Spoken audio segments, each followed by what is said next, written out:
think of the Ford Focus, you probably imagine turbocharged 4 cylinders, front-wheel drive, and hot hatch thrills. But what if I told you Ford once crammed a V8 into a Focus, a rear-wheel drive monster that barely anyone has heard of? This is the story of the Ford Focus RS8, the rarest and wildest Focus ever made. The early 2000s were a golden era for Ford's performance division. The first generation Focus RS had just dropped, proving that Ford could build a serious hot hatch. But behind the scenes, a secret project was brewing, one that took the Focus to an entirely different level. Enter Ford's Special Vehicle Team, or SVT, in North America. They were known for pushing the limits of performance, and they had one crazy idea. What if they took the lightweight Focus chassis and shoehorned a massive V8 into it?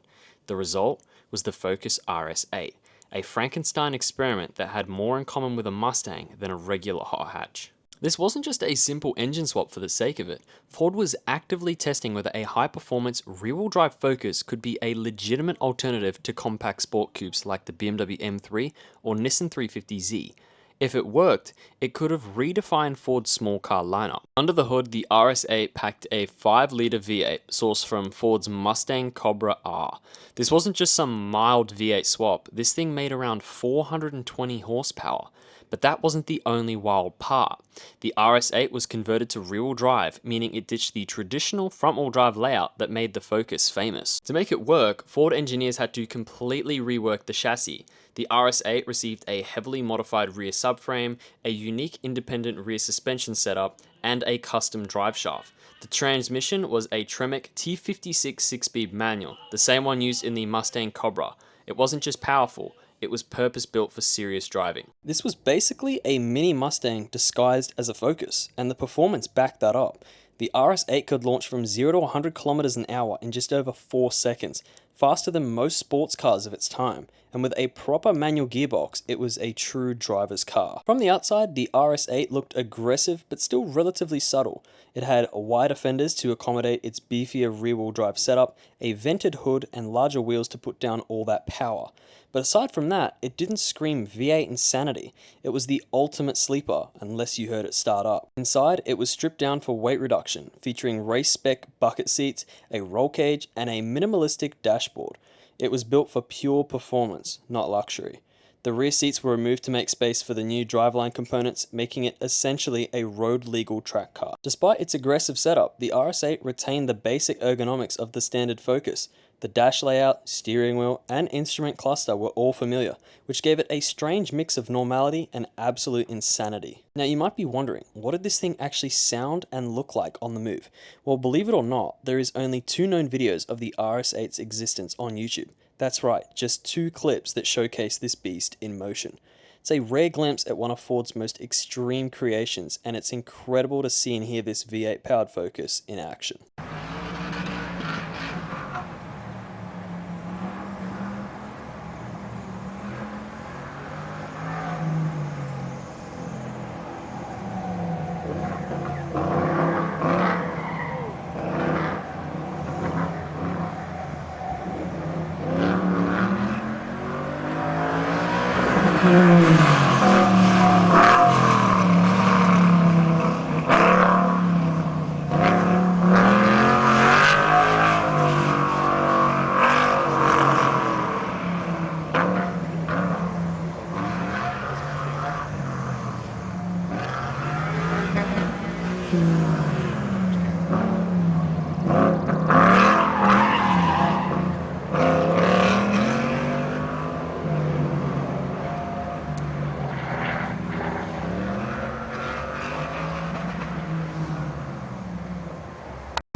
Let me go get one of my old bets and we'll go for a ride. You guys, well, you need to come up. Yeah, I need to come in a ride. But where are you at? You're up in Dearborn, aren't you? I didn't know I would. Well, then we can do it anytime up there. We don't need to do it at this event. Hey, we've been loaning ours out to Ford. How about you loan yours out?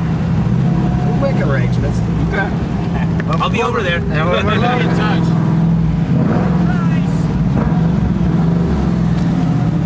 Nice. Woo!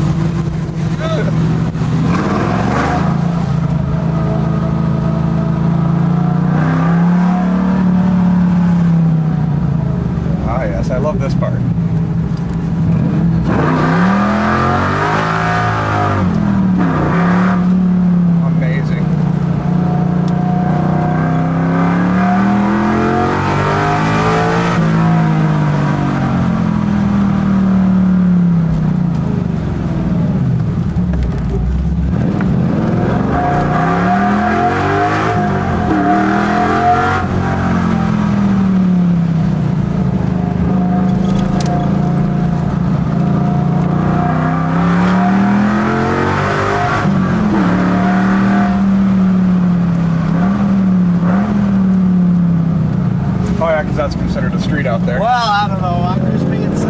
Yeah, I agree.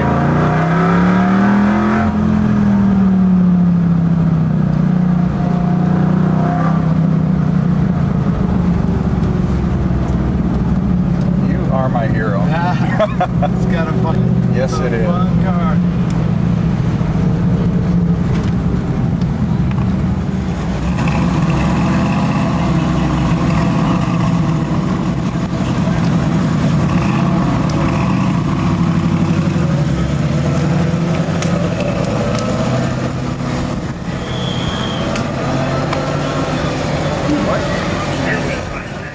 So, with all this power and insanity, why didn't Ford put the RS8 into production? Well, there were a few big reasons. First, cost. Engineering a rear-wheel drive Focus with a V8 wasn't cheap, and Ford wasn't sure if there was a market for such a car. Plus, the handling balance of a front-engine rear-wheel drive Focus was tricky to refine for mass production. Then, there were the emissions and safety regulations. The RS8's Mustang Source V8 wasn't exactly designed to fit in a small hatchback, and meeting global crash standards would have required extensive modifications. At the time, Ford was already working on the second-generation Focus, so investing in an extreme low-volume version of the aging first-gen model just didn't make sense. Ultimately, the RS8 remained a prototype, a one-off build that never saw dealer showrooms, but the fact that it existed at all shows just how ambitious Ford's performance division was at the time. Ford has experimented with some wild builds over the years, but the RS8 stands out as one of the most extreme. It wasn't the only time Ford played around with a crazy hatchback idea though. Think about the Ford Fiesta Pikes Peak, which had a 2-liter turbo engine making over 800 horsepower, or the bonkers Ford RS200 Group B rally car, which was essentially a supercar in disguise. Ford has always had a knack for pushing the limits, and the RS8 was proof of that. And it wasn't alone in the crazy hot hatch world either. Around the same time, Renault was building the Clio V6, a mid-engine rear-wheel drive hatch with no back seats. Volkswagen had the Golf R32, which brought a VR6 and all-wheel drive into the mix. So while Ford didn't move ahead with the RS8, it was in good company among other bold and ridiculous hatchbacks of the era. Even though the Focus RS8 never made it to production, it proved that Ford was willing to push the boundaries of what a small performance car could be. And while we never got a rear-wheel drive V8 powered Focus, this project inspired other crazy creations like the all-wheel drive Focus RS Mark III years later. Some say the RS8 was Ford's way of testing the waters for a future high-performance Focus, and while it didn't lead to a direct successor, it set the stage for the more aggressive and track-ready Focus RS models that followed. So, what do you think? Should Ford have built the RS8, or was it too crazy to ever succeed?